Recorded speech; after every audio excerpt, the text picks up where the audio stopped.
रहमान हूं और मेरी रहमत भी एक नियामत है। तुम शर्मिंदा तो हो जाओ, तुम नादिम तो हो जाओ, तुम रुजू तो करो, तुम मेरी तरफ पलटो तो सही। मेरी रहमत से क्यों ना उम्मीद हो रहे हो? हम तुम्हें माफ करने के लिए तैयार हैं। अंदाजा लगाइए 20 से ज्यादा बार अल्लाह ने अपने गुनाहगार बंदों को या इबादी कहकर पुकारा है कुरान में। या इबादी, आए मेरे गुनाहगार बंदो, आए मेरे गुनाहगार बंदो। अल्लाह उनको भी बंदा कह रहा है, आए मेरे गुनाहगार बंदो। कुल या इबादी अल्लज़ीना असरफ़ू अला अनफुसिहिम ला तक़नतू मिन रहमतिल्लाह। आए मेरे गुनाहगार बंदो, अगर तुमने जुल्म और ज़्यादती करके गुनाह करके अपने नफ्सों पर जुल्म कर रखा है, जमीन और आसमान भरकर गुनाह कर रखे हैं, तो तुम मेरी रहमत से ना उम्मीद ना हो जाओ। आओ मेरे पास, हम तुम्हें माफ करने के लिए तैयार हैं। ये है अल्लाह रब्बुल आलमीन की रहमत का तकाज़ा। कितनी बड़ी नेमत है। और जब कोई गुनाहगार बंदा लौटता है, सुनिए, हाय हाय, जब लौटता है और रुजू करता है तो अल्लाह के नबी ने फरमाया अल्लाह ताला को इतनी खुशी होती है कि उस खुशी को हम बयान नहीं कर सकते। गुनाहगार बंदे की तौबा से अल्लाह खुश होता है। एक मिसाल दी अल्लाह के नबी सल्लल्लाहु अलैहि वसल्लम ने, बुखारी और मुस्लिम के अंदर ये मिसाल देखी जा सकती है। अल्लाह के नबी ने मिसाल दी कि एक शख्स जंगल में गया, सहरा में गया, उसके ऊंट पर उसका जरूरियाती जिंदगी का सामान लदा हुआ है। बहुत सा सामान लेकर जाता है, बहुत सा सामान वो लाद कर ले जाता है, बहुत सा सामान अपने ऊंट के ऊपर, और कहीं थक गया और लेट गया। आंख खुली तो देखता है कि मेरा ऊंट गायब है। आंख खुली तो देखता है कि मेरा ऊंट गायब हो गया है। अब बताइए कि उसकी जरूरियात जिंदगी का सामान उस ऊंट के ऊपर लदा हुआ हो और ऊंट अचानक गायब हो जाए तो उसको कितनी तकलीफ होगी, कितनी तकलीफ होगी। अल्लाह के नबी सल्लल्लाहु अलैहि वसल्लम फरमाते हैं कि वो आदमी ढूंढने लगता है, अपने ऊंट को तलाश करने लगता है। उसके घर का सामान, खाने पीने का सामान, सोना चांदी भी उसी ऊंट पर लदा हुआ है और अचानक वो ऊंट गायब हो जाता है। कभी वो इस जंगल में जाता है, कभी वो उस जंगल में जाता है, कभी इस पहाड़ के दामन में तलाश करता है, कभी वो उस पहाड़ के दामन में तलाश करता है, कभी इस झाड़ी में देखता है, कभी उस झाड़ी में देखता है, फिर उसको ऊंट नहीं मिलता। वो थका मारा हुआ आता है और उसी जगह पर जहां से ऊंट गुम हुआ था उसी जगह पर आकर बैठ जाता है। थका था इसलिए उसको ऊंघ आ गई और लेट गया। जैसे ही लेटा उसको नींद आ गई और जैसे ही नींद आई, थोड़ी देर नींद की आगोश मिला कि झटपटा के उठता है तो क्या देखता है, सुबह से शाम तक ऊंट को ढूंढा तो नहीं मिला। अचानक आंख खुली तो देखता है कि ऊंट तो मेरे पेड़ से बंधा हुआ है, जिस दरख्त पर हम सोए हैं साए में, उसी दरख्त से ऊंट बंधा है। झट से उठता है, ऊंट पर लदा हुआ सामान देखता है तो अनाज का एक दाना भी कम नहीं, कपड़े का एक टुकड़ा भी कम नहीं, बर्तन एक भी कम नहीं। जो चीजें वो लेकर गया था वही चीजें लदी हैं, जो सामान लेकर गया था वो सामान उसी वक्त उसी पर लदा हुआ है। इतना खुश, बताइए, जिसका ऊंट गायब हो और फिर ना मिलता हो, 12 घंटे तक ना मिला हो, तलाश किया हो ना मिला हो, जंगल जंगल गया ना मिला हो, झाड़ी झाड़ी गया नहीं मिला, और अचानक उसका ऊंट मिल जाए, अचानक उसके पास आ जाए और सारा सामान भी सेफ हो, महफूज हो, तो उसको कितनी खुशी होगी। चाय वाले कहाँ, लाओ एक हमें भी दे दो भाई, लाओ मैं भी पीता जाऊं, मैं क्यों मुंह तकूं। बैठ जाइए भाई। हम लगता है आप लोगों को थोड़ा सा शुगर लेवल चेक करा लेना चाहिए डॉक्टर से, ठीक है कि नहीं? अच्छा, अगर हमको इस्तंजा लगने लगे तो क्या करूं, मैं भी छोड़ के चला जाऊं? कैसा लगेगा? बस बस धीरे धीरे सुनिए। अचानक वो ऊंट उसके पास आ गया। अब आप बताइए कितनी खुशी होगी उसको। इस आदमी को भी इतनी खुशी हुई। बुखारी शरीफ की हदीस के अल्फाज, इतना खुश हुआ ऊंट पाकर कि उसके मुंह से ये उल्टे जुमले निकल गए मारे खुशी के, अल्लाहुम्मा अंता अब्दी व अना रब्बुक। बुखारी शरीफ की हदीस के अल्फाज, मारे खुशी के वो क्या कह गया, अल्लाहुम्मा अंता अब्दी व अना रब्बुक, आय अल्लाह वाकई तू मेरा बंदा है और मैं तेरा खुदा। उल्टा बोल गया, खुशी में बोल गया, जानबूझ के नहीं बोला। अल्लाह मुस्कुरा दिया, जबकि गुस्सा आना चाहिए, कमीना मुझे अपना बंदा कह रहा है। अल्लाहुम्मा अंता अब्दी, अल्लाह तू मेरा बंदा है, व अना रब्बुक, और मैं तेरा रब हूं।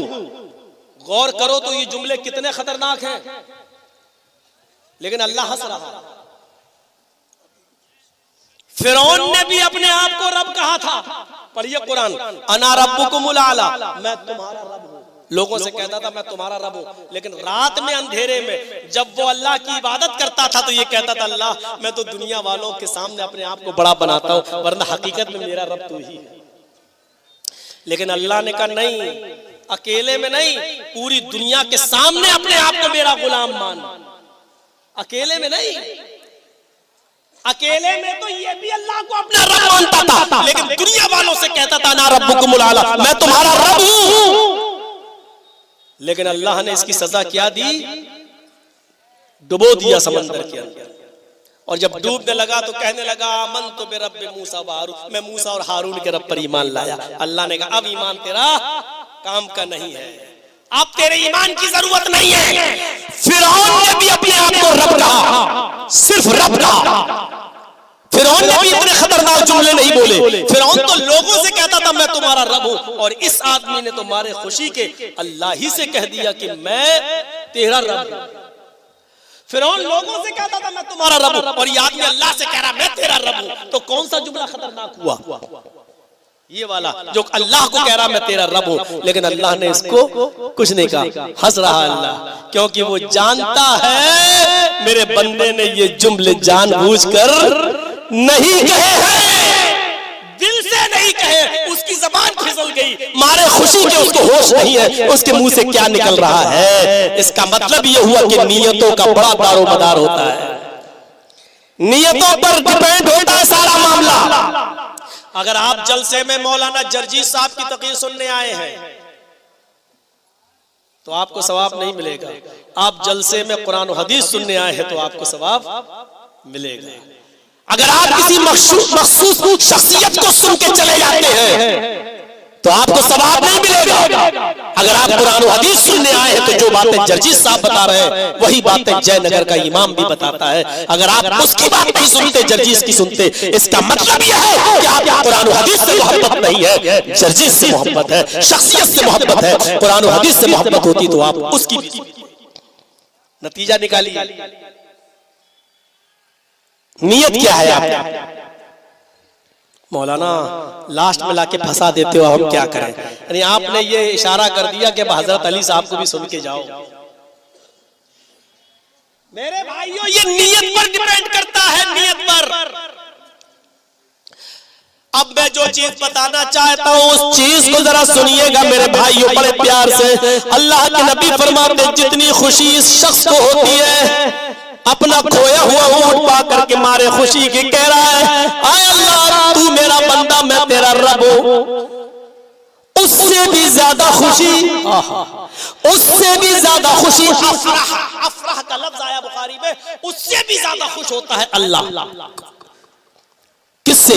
उस बंदे से जो गुनाहों की पोटली और गुनाहों का समंदर लेकर अपने रब के पास आता है और कहता अल्लाह आज से मैं इस तमाम पाप और गुनाहों को लात मार रहा हूं और तेरे दर पे आकर तुझसे हमेशा के लिए अपने गुनाह की माफी चाहता हूं। अल्लाहुम्मा गफिरली, आय अल्लाह तू मुझे बख्श दे, अल्लाहुम्मा गफिर लिज़ुनूबी, अल्लाह मेरे गुनाहों को बख्श दे, आइंदा मैं कभी गुनाह के करीब नहीं जाऊंगा। अल्लाह के नबी फरमाते हैं जितना खोया हुआ ऊंट पाने वाला खुश होता है उससे ज्यादा खुशी अल्लाह को इस आदमी की तौबा पर होती है, इस आदमी के गुनाह से माफी मांगने पर होती है। ये रब मोहब्बत है, वरना कोई गुनाहगार इंसान इस धरती पर चल नहीं सकता है। इस जमीन ने हजारों बड़े बड़े लोगों को ये खा गई। अभी जैसा एजाज साहब ने कहा सद्दाम अभी जिंदा है, मेरे भाइयों ये जमीन सद्दाम जैसी शख्सियतों को भी खा गई, जिसकी कभी किसी जमाने में तूती बोला करती थी, जो जिस गुस्ल खाने में नहाता था वो सोने की टोटी हुआ करती थी, जिस हैंगर पर वो टॉवेल अपने जिस्म को पोंछने के लिए लटकाया करता था वो हैंगर गोल्ड का सोने का हुआ करता था, लेकिन आखिरी वक्त में वो मिला तो बंकरों में छिपा हुआ मिला, लंबी दाढ़ी लंबी मूंछों की हालत में मिला और उसको तख्तेदार पर जाकर लटका दिया गया, उसको मौत की सजा दे दी गई। मेरे भाइयों याद रखिएगा, अल्लाह रब्बुल आलमीन की इस नेमत को याद रखिए कि अपने गुनाहगार बंदे से जब वो तौबा करता है तो अल्लाह बहुत खुश होता है, लेकिन ये तौबा इस नीयत से हो कि हम आइंदा कभी इस गुनाह के करीब नहीं जाएंगे। ऐसा नहीं दिन में शराब पी रात में तौबा, दिन में शराब पी फिर रात में तौबा, दिन में शराब पी फिर रात में तौबा। अल्लाह के नबी ने फरमाया जब कोई बंदा दिन में शराब पीता और रात में कहता अल्लाह माफ कर दे, तो अल्लाह फरिश्तों को हुक्म देता है मेरे बंदे को माफ कर दिया, तुम भी इसकी बुराई मत लिखो। दूसरे दिन फिर शराब पीता तौबा करता शाम को, अल्लाह कहता फरिश्तों जाओ मैंने आज भी माफ कर दिया। तीसरे दिन फिर वो शराब पीता है और फिर शाम को तौबा करता है, अल्लाह फरमाता बंदो फरिश्तों छोड़ो जाने दो, आज ही मैंने उसको माफ कर दिया। लेकिन चौथे दिन फिर वो उठता है शराब पीता है और रात में फिर वो तौबा और इस्तिगफार करता है कि अल्लाह मुझे माफ कर दे। अल्लाह कहता फरिश्तों अब इसके गुनाह को लिख लो, इसलिए कि ये बंदा मेरी रहमत का नाजायज फायदा उठा रहा है, ये मेरी रहमत का नाजायज फायदा उठा रहा है, बार बार गुनाह कर रहा है और बार बार तौबा कर रहा है, अब ये नाजायज फायदा उठा रहा है, अब इसके गुनाह को लिख लो। मेरे भाइयों अल्लाह बहुत माफ करने वाला है, लेकिन इतना उसकी रहमत का नाजायज फायदा मत उठाइए कि आप ये समझ बैठे कि हम चाहे कितने गुनाह करते रहे वो माफ करता रहेगा। इसीलिए उसने कहा हम जब्बार भी हैं, हम कहार भी हैं। हजरत उमर फारूक ने फरमाया, हजरत उमर फारूक ने फरमाया कि एक जंग में कुछ जंगी कैदी पकड़े गए, और बड़ा प्यारा वाकया सुनाने जा रहा हूं, सुन लो। एक जंग में कुछ जंगी कैदी पकड़े गए, उनको गिरफ्तार करके जनाब मोहम्मद रसूलुल्लाह के पास लाया गया। जब सारे कैदी नबी के पास लाए गए, पेश किए गए, तो इन कैदियों में एक औरत ऐसी थी, एक औरत ऐसी थी जिसका दूध पीता बच्चा कहीं गुम हो गया था। आज की ये तकरीर अब तक की तमाम तकरीरों से बिल्कुल अलग है मेरे भाइयों, जरा गौर से सुन लीजिए मैं जो बताने जा रहा हूं। जंगी कैदी थे, उन जंगी कैदियों में एक औरत थी जिसका दूध पीता बच्चा कहीं गुम हो गया था। वो औरत जिस छोटे बच्चे को देखती उस बच्चे को उठा लेती और अपने पिस्तान से लगा लेती। जिस छोटे बच्चे को देखती उस बच्चे को वो अपने पिस्तान से लगा के दूध पिलाने लगती, क्योंकि उसका अपना बच्चा कहीं गुम हो गया। जिस बच्चे को देखती उठाती और अपना पिस्तान खोल के दूध पिलाने लगती। अल्लाह के नबी सल्लल्लाहु अलैहि वसल्लम देख रहे हैं। आपने सहाबा से पूछा है सहाबियों, कौन पूछ रहा है? रहमतुल लिल आलमीन। कौन पूछ रहा? रहमतुल लिल आलमीन। किससे? सहाबा से। इस औरत का बच्चा कहीं गुम हो गया है, ये किसी भी बच्चे को देखती है उठाकर अपने पिस्तान से लगा के अपना दूध पिलाने लगती है। गौर करो इस माँ को अपने बच्चे से कितनी मोहब्बत है। साहबा ने कहा बहुत। कहा अच्छा ये बताओ अगर इस औरत का बच्चा मिल जाए और मैं यहाँ आग जलाऊं, मैं यहाँ आग जलाऊं और इस औरत से कहूं कि अपने बच्चे को इस जलती हुई आग में डाल दे, तो क्या कहोगे आप? क्या ये औरत उस बच्चे को आग में डाल देगी? अल्लाह के नबी सल्लल्लाहु अलैहि वसल्लम ने सहाबा से पूछा, सहाबा ने कहा हरगिज नहीं। अल्लाह के नबी इस माँ की मोहब्बत का तकाजा ये कहता है कि ये माँ अपने बच्चे को आग में नहीं डाल सकती। अगर धोखे से ये बच्चा आग में गिर जाए तो फरमाया इस माँ की मोहब्बत खुद आग में छलांग लगा देगी और इस बच्चे को बचाने के लिए वो अपने आप को जला लेगी, लेकिन बच्चे को जहां तक हो सकेगा बचाने की कोशिश करेगी। अल्लाह के नबी सल्लल्लाहु अलैहि वसल्लम ने यहां जो जवाब दिया, अगर उसके अतराफ से आने वाले सुनो, इस मौके पर अल्लाह के नबी ने जो जवाब दिया वो जवाब ये था, सहाबियों इस औरत की मोहब्बत का तकाजा ये है कि औरत अपने बच्चे को आग में नहीं डालेगी, और अगर धोखे से ये बच्चा आग में गिर जाए तो ये औरत अपने आप को आग में जंप लगा लेगी, कूद छलांग लगा देगी और बच्चे को बचाने में अपने आप को जला लेगी और कोशिश करेगी कि मेरा बच्चा जिंदा बच जाए।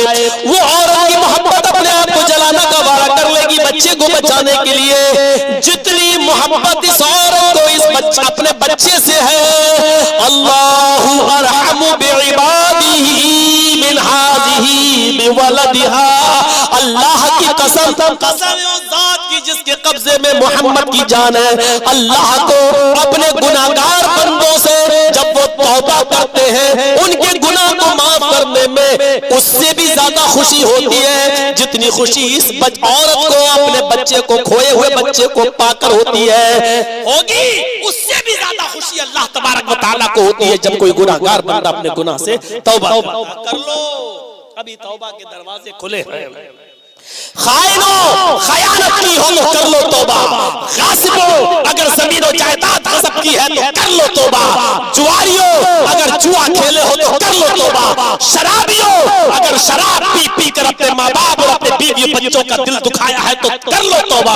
अभी तौबा का दरवाजा खुला हुआ है। अगर नमाजें तर्क की है तो कल से तौबा करके और नमाजें पढ़ने लगो और नवाफिल का एहतमाम करो ताकि छूटी हुई नमाजें तुम्हारे नवाफिल के जरिए किसी हद तक पूरी हो जाएं।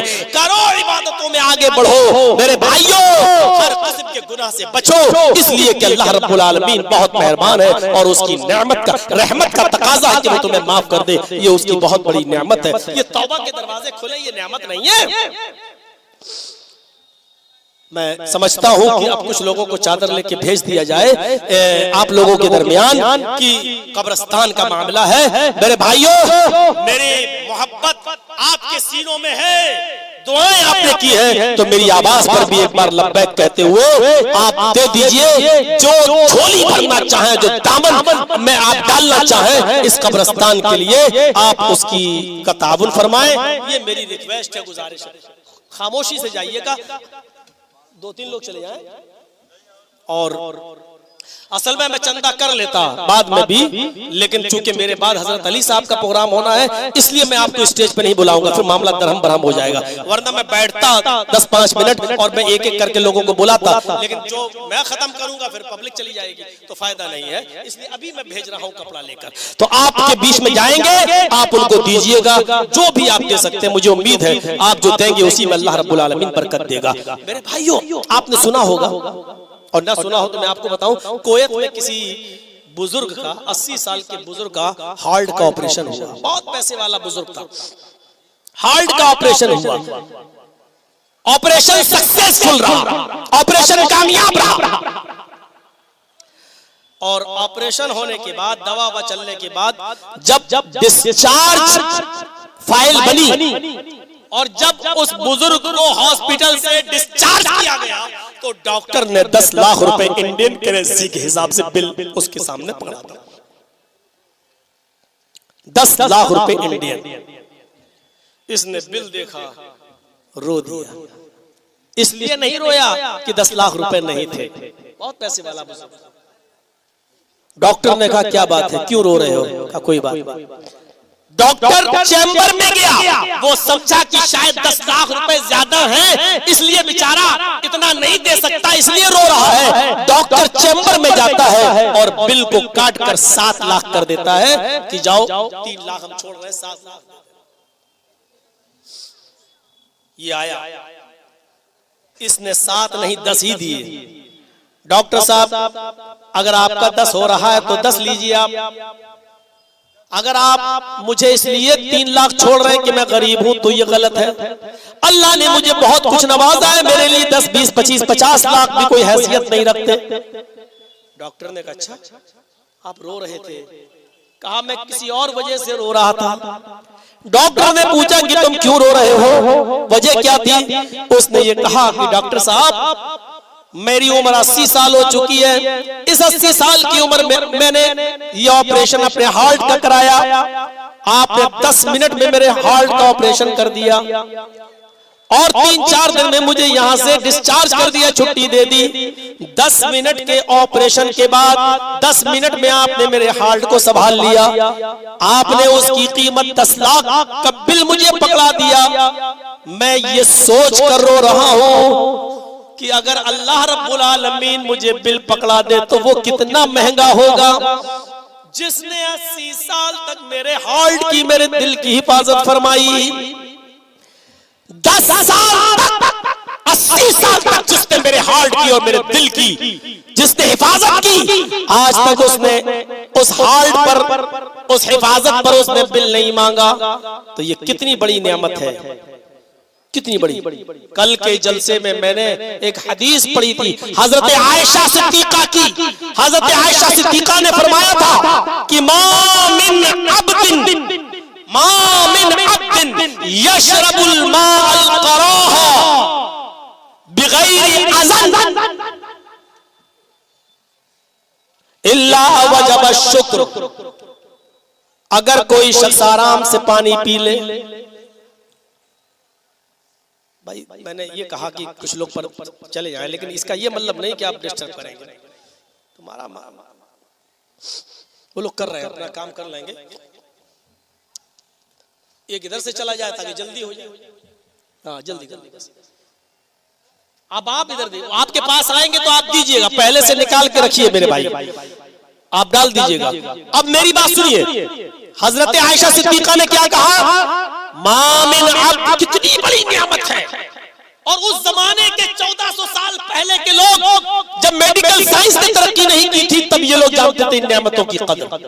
कहती है आयशा, मामिन अब्दिन यशरबुल माअल क़राह, कोई शख्स अगर पानी पी ले और आराम से पानी पी ले, और पानी वो मुंह से पी और पेट तक आराम से चला जाए और उसको कोई तकलीफ ना हो, मा मिन अब्दिन यशरबुल माअल क़राह बिगैरि अज़न, और पानी पीने के बाद वो पेशाब बन जाए और आसानी के साथ वो पेशाब के रास्ते से वो पानी निकल जाए, तो ये अल्लाह की बहुत बड़ी नियामत है। वजब शुक्र, तो तुम्हारे ऊपर अल्लाह का शुक्र अदा करना वाजिब हो जाता है।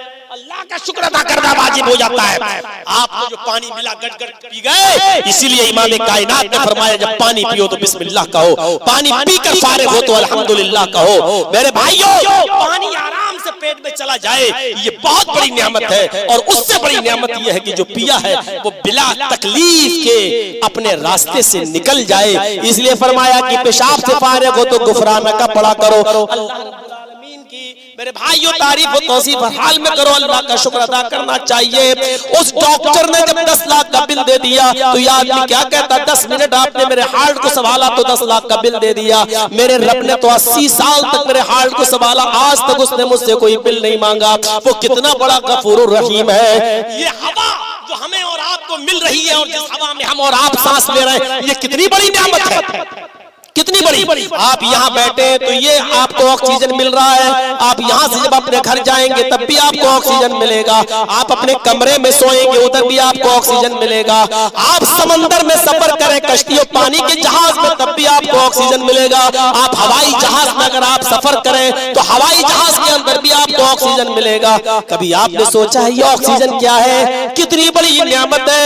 ये ऑक्सीजन तो वो है कि जब तू एक लोथड़े की शक्ल में अपने माँ के पेट के अंदर था, जहां कोई रास्ता नहीं था, अल्लाह रब्बुल आलमीन रहम की झिल्लियों में, बच्चेदानी की झिल्लियों में जहां तू मौजूद था, उधर भी ऑक्सीजन तुझे पहुंचा रहा था और तुझे जिंदगी दे रहा था। ये कितनी बड़ी नियामत है। और गौर कर, जब तू इस दुनिया में आया तो तू अकेला नहीं आया, अपने साथ खाने के लिए मुंह लेकर आया, सोचने के लिए दिमाग लेकर आया। काम करने के लिए हाथ लेकर आया, चलने के लिए तू पैर लेके आया, चखने के लिए जबान लेके आया, सुनने के लिए कान लेके आया। ये सारी चीजें तुम्हारे बाप किसी किराना मर्चेंट की दुकान से खरीद के नहीं लाए थे। ये तमाम नेमतों पर जरा गौर करके देखो मेरे भाइयों, दिमाग तुम्हारे बाप खरीद के नहीं लाए थे तुम्हारे लिए।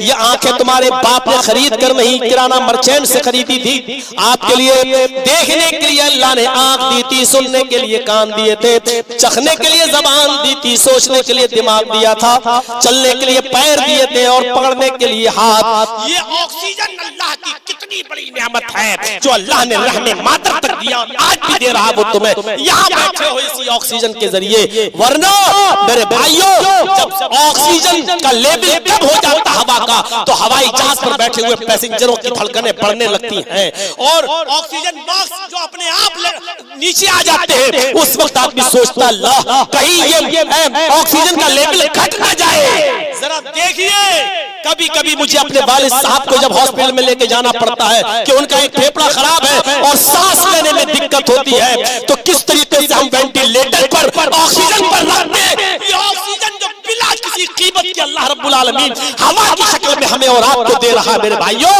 आज हॉस्पिटल में ऑक्सीजन लेके देखिए, वेंटिलेटर में कितनी कीमत उसकी लेते हैं, कितना पैसा लेते हैं। ये अल्लाह की कितनी बड़ी नेमत है जो उसने हमें और आपको दी है। ये आसमान से बरसने वाला पानी हम मामूली समझते हैं। किसी साइंटिस्ट ने, हिंदुस्तानी किसी साइंटिस्ट ने एक मर्तबा तहकीक की तो उसने कहा कि हम समंदर के पानी से भाप बनाकर और उस भाप से मसनूई बदलियां बनाकर हम किसी भी खित्ते में पानी बरसा सकते हैं। मसनूई पानी, मसनूई बदलियां, समंदर के पानी से भाप बनाकर और उस भाप से मसनूई आर्टिफिशियल बदलियां बनाकर उन बदलियों से हम पानी हासिल कर सकते हैं। लेकिन उसके लिए उसने सरकार से कहा था, साइंटिस्ट ने, कि सिर्फ 10 मिनट की बारिश अगर हम मसनूई बदलियों से कर दें, समंदर के पानी से भाप बनाकर उन भाप से बदलियां बनाकर सिर्फ 10 मिनट के लिए पूरे हिंदुस्तान में अगर हम बारिश कर दें, तो इसके लिए आपको हिंदुस्तान का 25 साल का पूरे इंडिया की कमाई, आपको पूरे इंडिया की प्रॉफिट आपको देना पड़ेगी। यानी इस 10 मिनट की बारिश में पूरे हिंदुस्तान की 25 साल की कमाई चाहिए। कौन करेगा? सब पीछे हट गए। 10 मिनट हिंदुस्तान पे बारिश कर दें तो हिंदुस्तान 25 साल पीछे चला जाए। हमारा मुल्क 25 साल की कमाई चाहिए, हमारे मुल्क को 25 साल। जरा गौर करो, ये बारिश कितनी वाफर मिकदार में अल्लाह हमें देता है। यहाँ तक कि उसने 4 महीने बारिश के बिल्कुल अलग मुंतखब कर दिए, मुतय्यन कर दिए हैं। जून, जुलाई, अगस्त और सितंबर, ये महीने बारिश के मुतय्यन कर दिए हैं और हिंदुस्तान के मुख्तलिफ हिस्सों में बारिश होती रहती है। ये अल्लाह की बड़ी नेमत है मेरे भाई। और इन तमाम नेमतों के बाद उसने एक नेमत को खुसूसी तौर पे जिक्र करते हुए कहा,